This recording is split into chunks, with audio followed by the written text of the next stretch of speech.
E a gente inicia essa semana falando sobre metas. Está aqui ao meu lado o meu xará, o coach Cláudio Rodrigues. Tudo bem, Cláudio? Tudo bem, Cláudio. Seja muito bem-vindo aqui ao programa, né? É importante que eu estabeleça metas na minha vida, né? Para eu ter um futuro melhor. Exatamente. Aquela máxima da música do Zeca Pagodinho, onde diz, deixa a vida me levar, ela não funciona quando você realmente quando você tem um objetivo, uma meta estabelecida. É super importante nós estabelecermos metas para que nós possamos saber os passos que precisamos dar para chegar no nosso objetivo. Senão, nós teremos uma vida e as circunstâncias da vida vão nos levar para algumas situações onde nós não desejamos e nós não queremos.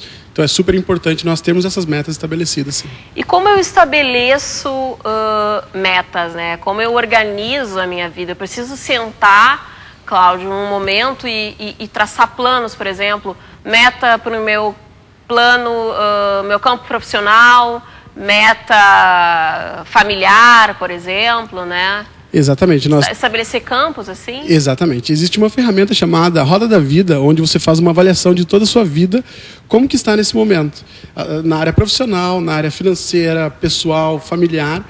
E é muito importante, ao estabelecer as suas metas, você ter isso de uma forma sistêmica e que nós chamamos no coaching de ecológica. Porque se a sua meta não for sistêmica ou ecológica, alguma coisa vai dar errado no caminho, durante o processo, e você vai se frustrar e vai acabar não estabelecendo outras metas. Como assim sistêmica, por exemplo? Tem que ser uma meta, por exemplo, um sonho, né? Depois eu vou te perguntar essa diferença entre sonho e meta. Mas algo que vá acontecer, né? Por exemplo, eu não posso sonhar com algo que seja impossível, estabelecer uma meta impossível. Por isso é muito importante, ao estabelecer sua meta, que você seja específica, né? Que você coloque no papel exatamente o que você quer. Porque por exemplo, isso tem um poder... Pode falar. Vamos exemplificar para o pessoal que está em casa, né? Poxa, minha vida não está como eu quero, e acho que a maioria das pessoas sempre querem algo a mais. Tu falaste aí da situação financeira, né? Isso. Eu aposto que o pessoal que está em casa, e com certeza muita gente diz, não, eu não ganho o que eu realmente acho que eu deveria ganhar. Né? O que o pessoal faz? Senta e faz o quê, Cláudio? O que acontece? Muitas pessoas se encontram nessa situação porque elas focam muito no passado. O passado ele é importante, porque você está aqui hoje, você existe hoje, tem uma história por causa dele. Mas nós precisamos focar no presente e no futuro. E as pessoas elas se prendem muito no passado. Tem até uma metáfora da Bíblia que diz que onde as pessoas de uma determinada cidade, se elas olhassem para trás, elas virariam estátuas de sal. E muitas pessoas, elas acabam se transformando em estátuas de sal, porque elas dão muito mais foco nos problemas, nas coisas que já aconteceram no passado, do que no presente, no futuro e naquilo que elas querem realizar. Quando eu estabeleço metas, eu preciso pensar positivamente. Tu falaste aí que muitas pessoas se prendem ao passado e com certeza se prendem aos problemas do passado. Exatamente. Né? Uma vez eu ouvi dizer que para ter sucesso a gente tem que sempre focar no que é bom, olhar as pessoas pelo lado bom, pensar positivo, sempre ver o melhor do meu dia. Né? Meu dia não foi bom nesse sentido, mas eu vou frisar naquilo que ele foi bom. Isso é muito importante que você falou, Cláudia. O primeiro passo para ter uma meta bem estabelecida é pensar positivo. E quando eu digo pensar positivo, eu não digo assim, fechar os olhos e pensar, não tem praga no jardim, não tem praga no jardim, e o jardim está cheio de praga. Na verdade, é você pensar de uma forma positiva e agir com relação a isso. Porque o nosso cérebro e nós não somos programados para pensar no negativo. Quem tem criança em casa sabe como funciona. Quando você pede para o seu filho, não coloca o dedo na tomada, o que ele faz? Ele vai e coloca o dedo na tomada. Então, as pessoas... Tu não pode fazer isso para mim? As pessoas colocam um não sempre, né? Sempre colocam não, exatamente. E as pessoas, às vezes, que querem perder peso, elas costumam dizer assim, eu quero emagrecer, eu quero perder tantos quilos. E na maioria das vezes ela não consegue, sabe por quê? Porque o sistema dela, o DNA dela, o seu cérebro não está programado para perder algo. Então, o correto seria, ao invés de dizer eu quero perder tantos quilos, eu quero emagrecer, é dizer assim, eu quero chegar no meu peso ideal. Qual que é o meu peso ideal? Tantos quilos. E quando você pensa dessa forma, desse jeito, é muito mais fácil e muito mais provável que você vai atingir o seu objetivo, sua meta. Com certeza. Eu pedi para o pessoal que está em casa, que queira participar aqui da minha conversa com o Cláudio Rodrigues, que mande aí mensagem SMS pra gente. A Sá Herzog está hoje aqui no estúdio, vai passar os contatos para vocês, né, Sá? Seja bem-vinda. Obrigada, bom dia. Então, você que quer participar do nosso programa mandando sugestões de pauta, perguntas para os nossos convidados, manda SMS para o número 9282-3806. 9282-3806. Participe também pelo Facebook, facebook.com/programa Tudo para a Mulher. Tem o nosso Twitter, que é o twitter.com/tpm_ubratv. Participe! Isso aí, bacana, obrigada pela participação. Cláudio, tu falaste aí que eu preciso sentar e estabelecer as metas, né, em vários campos da minha vida, né, o que eu quero a longo prazo e a curto prazo também, eu preciso definir isso, né, por exemplo, né, eu quero ter muito sucesso na minha carreira, ou eu quero ter uma super casa, mas eu preciso ter esse tempo, definir o que é a longo e o que é a médio e curto prazo. A sua pergunta e a sua observação ela foi precisa, porque o primeiro passo para estabelecer metas é, como você falou, pensar de forma positiva, Cláudia. Nós temos que pensar no que nós queremos e não naquilo que nós não queremos. E o segundo passo é sermos específicos ao estabelecermos as nossas metas. O que isso quer dizer? Eu vou dar um exemplo para você. Em 1959, Harvard fez uma pesquisa com os seus alunos que estavam se formando naquele ano e eles fizeram algumas perguntas. Dentre essas perguntas, algumas eram: quais de vocês têm algumas metas ou têm metas e objetivos para traçar? A grande maioria disse: eu tenho metas, eu tenho objetivos. E depois fizeram uma outra pergunta: e quantos de vocês têm uma meta por escrito, uma meta específica? Somente 3% das pessoas disseram que tinham suas metas por escrito, de uma forma clara e objetiva.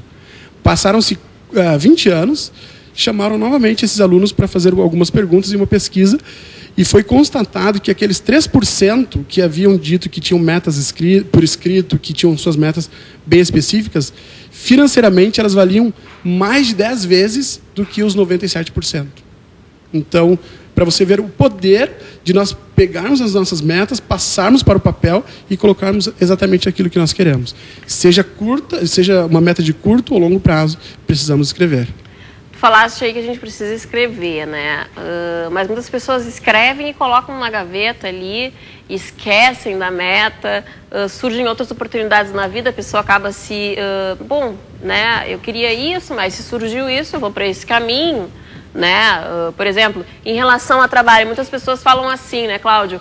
Eu trabalho nisso porque eu ganho bem, né? Ou seja, o foco é o dinheiro e o gostar do que se faz fica em segundo plano, né? E a pessoa que ela vai pelo dinheiro, geralmente ela vai para o caminho que aparecer.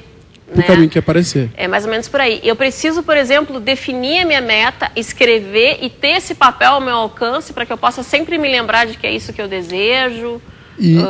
Exatamente. Esse é um exercício diário, onde você precisa todos os dias visualizar o seu objetivo, né, o seu maior objetivo, a sua maior meta, e ter em mente também as pequenas metas, as micrometas que nós precisamos realizar diariamente. Porque quando nós temos uma meta, um objetivo, para que possamos alcançá-la, temos outras pequenas metas que são necessárias serem alcançadas e lembradas para que cheguemos no nosso grande sonho, no nosso grande objetivo. Então, para o sonho se transformar em objetivo, eu preciso, primeiramente, saber o que eu quero. Saber o que você quer. Eu quero ir para esse caminho. E, segundo, o que eu vou fazer para ir até esse caminho? É mais ou menos por aí? Mais ou menos por aí. Ter um passo a passo, né? Você definir o seu estado atual, como que você se encontra hoje, qual que é a minha real situação, determinar os passos que você quer dar para chegar no seu sonho e, finalmente, terá o seu estado desejado, o seu grande sonho, a sua grande meta. É possível mesmo, que com certeza tem pessoal falando em casa agora, eu tenho certeza disso. É muito fácil falar que estabelece meta ali, consegue o que quer, mas ele não vive a minha realidade, porque aqui eu tenho tantos filhos, eu não tenho tempo para isso. Por 2 motivos, Cláudia. Porque as pessoas, como eu te falei, elas focam muito no problema, naquilo que já aconteceu, que deu errado, e elas não se sentem confiantes de seguir em frente e continuar a jornada. E o segundo motivo é pensar na meta como um grande elefante. Se eu te perguntar assim, Cláudia, você consegue comer um elefante? Provavelmente você vai dizer, não consigo, porque ele é muito grande. Agora, se eu te perguntar, você tem 5 anos, 10 anos para comer esse elefante, ele é de chocolate, você pode comer 30 gramas por dia, fica mais fácil? Com certeza. Fica difícil de emagrecer, né? De emagrecer, exatamente. Então, com as metas, funciona da mesma forma. Nós temos que pensar naquele elefante e procurar fatiar ele de uma forma bem específica, né? E para que possamos chegar ao nosso objetivo. Se a gente pensar somente no elefante, puxa, eu tenho que comer aquele elefante... É muito difícil. É muito difícil, fica praticamente impossível. O sonho tem que ser galgando cada degrau, devagarinho. Exatamente. Um grande sonho, ele é composto por micro-sonhos, micrometas, que você tem que realizar diariamente para chegar no seu objetivo. Com certeza. A gente tem uma pergunta de um telespectador aqui nessa... Na realidade temos duas, né? A Elaine de Canoas, ela está dizendo assim... vocês dizem que tem que se pensar de forma positiva e traçar metas até aí. Tudo bem. Mas como fazer para se desligar do passado e seguir em frente? Pois para mim é muito difícil isso. Ótima pergunta. Como se desligar do passado? Obrigada pela participação. Muito boa mesmo. Um dos grandes segredos para que nós possamos nos livrar do passado é pensarmos, criarmos uma ponte com o futuro. Nos colocarmos na situação de quando estivermos realizando aquela meta. Faça um exercício, pense um pouquinho, puxa vida, como eu estarei ao realizar aquela meta, aquele objetivo? Qual vai ser o meu sentimento? Quais serão as evidências, as pessoas que estarão ao meu redor? Isso vai se transformar num recurso para você, para que você possa se sentir empoderado e forte e fortalecido para seguir em frente e procurar sempre focar nesse sentimento. Antes de a gente mostrar a próxima pergunta, Cláudio, é importante que eu saiba por que, né, que eu quero isso. Muitas pessoas falam assim, nossa, eu gostaria de ter muito sucesso na vida, eu gostaria de ser reconhecido nas ruas, eu gostaria de ganhar muito dinheiro, né? As grandes celebridades, as pessoas pensam, nossa, como eu gostaria de ter a vida da Xuxa, por exemplo, né? Mas por que eu quero realmente isso? E será que isso me fará feliz? A pessoa tem que se perguntar isso também, né? Porque a gente pensa assim, numa vida de glamour, numa vida de muito dinheiro, mas a gente não pensa no outro lado, por exemplo, de não ter a mínima privacidade, né? Da pessoa, muitas vezes, as outras se aproximarem delas por interesse. Eu preciso saber por que eu quero isso e como eu viveria dessa forma. Exatamente. Tem uma frase muito interessante que diz assim, quem tem um pra quê, enfrenta qualquer como. Então, se você tem um para quê, um porquê, um motivo, você vai enfrentar qualquer como. E um exercício muito interessante de se fazer é pensar, quando eu atingir aquela meta, vai ter valido a pena? Né? Quais serão os benefícios e quais serão as perdas também de eu atingir essa meta? Porque até para realizar um sonho, existem perdas no caminho. Você vai perder alguma coisa. Deixa de fazer alguma coisa que gosta paralelamente, isso, muitas vezes. No caso das celebridades, ela tem que saber que para ela se tornar uma celebridade, ela vai perder um pouco de privacidade, ela vai perder um pouco de tempo com a família, porque vai ter que trabalhar mais, enfim. Quando você coloca de uma forma específica quais serão as perdas, fica muito mais fácil de você enfrentar qualquer como, no caso, e chegar no seu objetivo. Com certeza. Próxima pergunta, Sá. O Pedro Mendes está perguntando assim, como faço para manter sobre minha visualização uma meta que acho estar longe ainda? Exemplo, comprar uma casa, viajar pelo mundo e etc. Como não perder o foco desta meta se não faz parte da minha realidade ainda? Ótima pergunta. Como não perder o foco dessa meta? Obrigada pela participação. Obrigado, Pedro. Isso é muito importante. Nós estabelecermos, como eu falei, as pequenas metas, os pequenos objetivos e focarmos nesses pequenos objetivos. É muito mais fácil pensar que daqui um mês, por exemplo, eu já terei cumprido com 5% da minha meta do que com a meta num todo, que aí ficará muito mais difícil. Então, foque também nas pequenas conquistas. Procure aproveitar a jornada e celebrar também as pequenas conquistas, que isso vai se tornar como um combustível para que você chegue no seu objetivo. E o Pedro estava falando aí sobre a questão dos grandes sonhos, né? Comprar uma casa, viajar ao mundo. É importante que a pessoa tenha isso bem definido, né? Porque, por exemplo, se ele for juntar dinheiro para comprar uma casa, certamente nesse meio do caminho ele vai passar por várias tentações, ele vai passar por um local onde tem algo que ele também gostaria de comprar, porque certamente a única coisa que ele a casa não é o único bem que ele quer adquirir, né? Como não cair nessa tentação, né, Cláudio? Muitas vezes a pessoa está ali juntando aquele dinheiro mensalmente para um objetivo maior e aí no meio do caminho tropeça e vem um outro objetivo um pouco menor e ela gasta todo aquele dinheiro. Um exercício muito interessante de se fazer e também desenvolver essa habilidade, porque é uma habilidade, é identificar e eliminar os sabotadores. O que são os sabotadores?